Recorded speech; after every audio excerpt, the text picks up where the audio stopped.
Hi, this is Carlos Cousins, and we're going to be solving here what I like to call a grouping problem.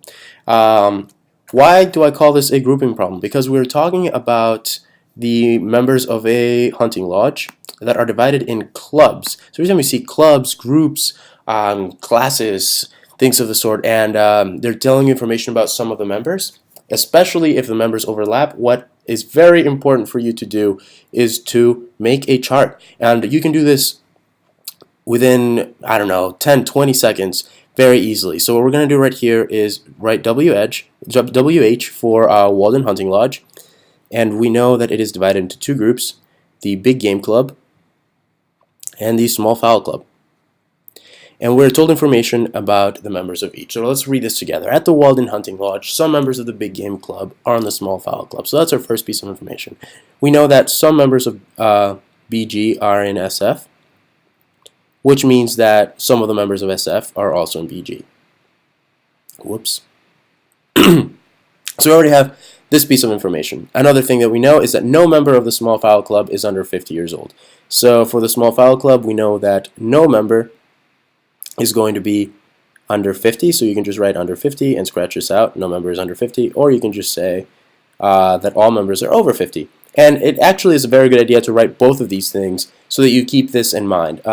It might be hard to think about everybody being over 50 if you're thinking about it the negative way. Write it the positive way as well.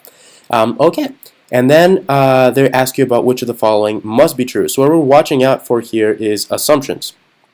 It's very easy for you to pick an answer that could be true because there's a lot of information we don't know. For example,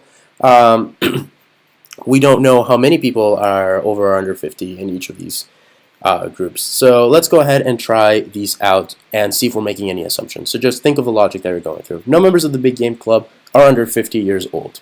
So let's go to the Big Game Club. We know that members of the Big Game Club are also part of the Small Fowl Club.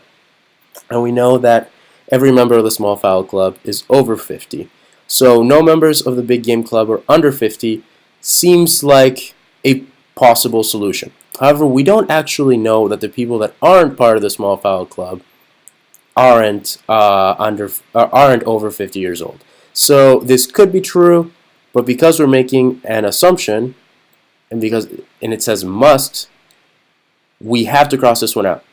We are not talking about what could be true, we're talking about what must be true. So this can't be an answer, even though it seems very appealing. The next one, some members of the Big Game Club are 50 or older.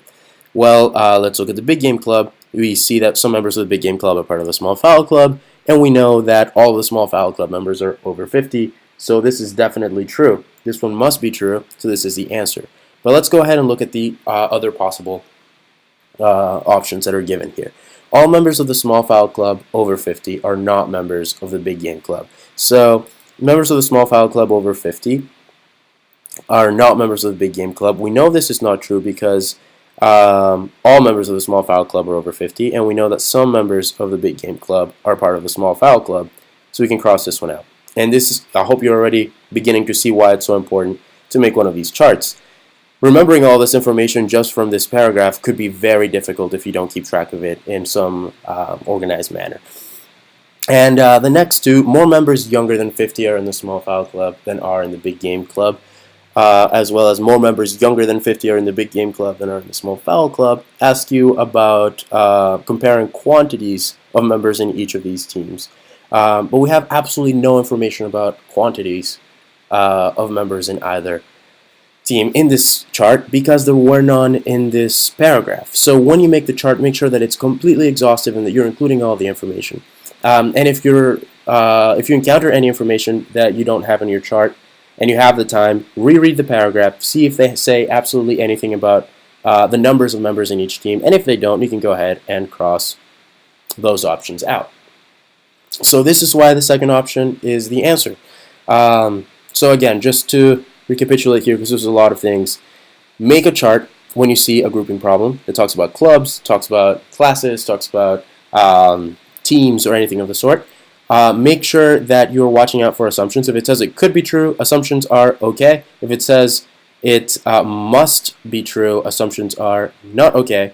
And make sure that your charts are completely exhaustive so you can cancel out answers that don't look like they have to be true. Good luck with this sort of problem and with your preparing in general.